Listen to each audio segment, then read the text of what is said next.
بدقسمتی नाज़रीन पाकिस्तान की ये है कि यहाँ सियासत तामीरी नहीं बल्कि तखरीबी की जा रही है। इस वक्त सूरत हाल ये है कि एक बड़ी सियासी जमात का निशाना चीफ जस्टिस है तो दूसरी बड़ी सियासी जमात का हदफ आर्मी चीफ है।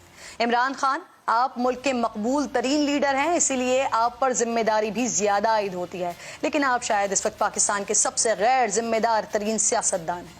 आपके मुताबिक इस वक्त मुल्क के तमाम तर हालात के जिम्मेदार आर्मी चीफ हैं। तो खान साहब, आपने अपने इत्तेहादियों से किए हुए वादे पूरे नहीं किए, उन्हें अपने साथ रखने में नाकाम रहे। क्या ऐसा करने को आपको आर्मी चीफ ने कहा था? आप मसनद पर बैठकर अपने ही एमएनए से मिलने से इनकारी थे, क्या ये आपको आर्मी चीफ ने कहा था? अपनी अना की खातिर आपने अपने लोगों को नहीं मनाया और इख्तिदार से बाहर हो गए, क्या ये आपको आर्मी चीफ ने कहा था? बुज़ार जैसे नाअहल शख्स को आधे पाकिस्तान का मालिक बना दिया, क्या ये आपको आर्मी चीफ ने कहा था? कशकोल तोड़ने का नारा लगाकर IMF की मिन्नतें करने को आपको आर्मी चीफ ने कहा था? नाकाम माशी पॉलिसी से खैबर पख्तूनख्वा और पाकिस्तान के कर्जे दुगने कर दिए, क्या ये आपको आर्मी चीफ ने कहा था? सऊदी अरब के तोहफे को बेचने का आर्मी चीफ ने कहा था? घड़ी बेचकर टैक्स रिटर्न में जाहिर न करने का आर्मी चीफ ने कहा था?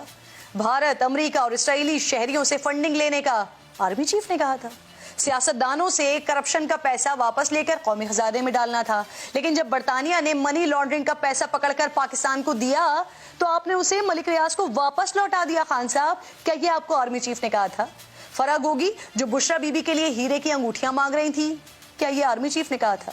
फिर अदालत को जवाब देने के बजाय कोर कमांडर हाउस और अवामी अमलाक को आग लगाने का आर्मी चीफ ने कहा था?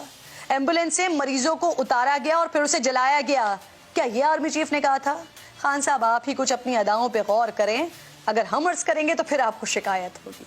खान साहब, आपकी वजह से भारत में इस वक्त शादियाने बज रहे हैं। उनके थिंक टैंक ये कह रहे हैं कि पाकिस्तानी अवाम और फौज को लड़ाने के लिए उन्हें अब किसी साजिश की जरूरत ही नहीं है, क्योंकि उसके लिए तो इमरान खान ही काफी है। दूसरी तरफ नवाज शरीफ साहब की साहबजादी मुस्लिम लीग नून की चीफ ऑर्गेनाइजर मरियम नवाज साहिबा हैं, जो अपनी पार्टी की बदतरीन कारकर्दगी से तो लाताल्लुक हैं, लेकिन हर नाकामी का जिम्मेदार अदलिया और चीफ जस्टिस को करार देने की कोशिशों में लगी हुई हैं। क्या IMF को आई डोंट केयर कहने का चीफ जस्टिस ने कहा था मरियम साहिबा? डॉलर का रेट फिक्स करने को चीफ जस्टिस ने कहा था? बदतरीन माशी पॉलिसीज की वजह से दोस्त मुल्कों को मदद न करने का चीफ जस्टिस ने कहा था? महंगाई 12% से तकरीबन 50% पर पहुंचाने का चीफ जस्टिस ने कहा था? बगैर तैयारी अदम एतमाद लाने का चीफ जस्टिस ने कहा था? इत्तेहादी हुकूमत बनाने का चीफ जस्टिस ने कहा था? पंजाब और KP के हुकूमत तोड़ने का चैलेंज देने को चीफ जस्टिस ने कहा था? इंटरनेशनल मार्केट में $1 भी कम हुआ तो पेट्रोल की कीमत कम करने का वादा करने का चीफ जस्टिस ने कहा था?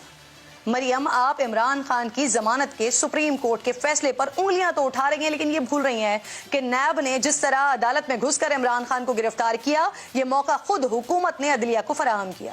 मरियम साहिबा, फैसला सुप्रीम कोर्ट ने गलत नहीं किया, बल्कि आप लोगों ने गिरफ्तारी के मकाम और वक्त का चुनाव गलत किया। आप लोगों ने चीफ जस्टिस के असखुद नोटिस के इख्तियार पर तनकीद की, उसको महदूद करने के लिए कानून साजी की। हालांकि अगर इस वक्त आपकी पार्टी इख्तिदार में है तो वो चीफ जस्टिस की उस असखुद नोटिस की वजह से ही है जो उन्होंने 9 अप्रैल की रात को लिया था।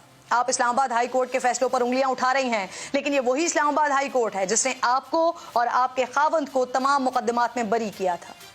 उसी अदलिया ने आपके चचा और मुल्क के मौजूदा वजीर आजम शहबाज शरीफ, साबिक वजीर आला पंजाब हमजा शहबाज को क्लीन चिट दी थी। इसी अदलिया ने नैब को पाबंद किया था कि मरियम को गिरफ्तारी से 10 रोज पहले आगाह करे। इस वक्त एक का नारा तराजू के पलड़े बराबर करो तो दूसरे की ख्वाहिश गैर जानिबदारी खत्म करो। दूसरों पर तनकीद में आगे निकलना चाहते हैं, लेकिन कारकर्दगी में मुकाबला नहीं चाहते। कि याद रखें कि जब सियासतदान अपने मामलात खुद डील करने के बजाय आगे पीछे देखते हैं तो खराबियां वहीं से जन्म लेती हैं। आज अगर सारी जमातें एक साथ बैठ जाएं तो सारी शिकायत दूर हो सकती हैं।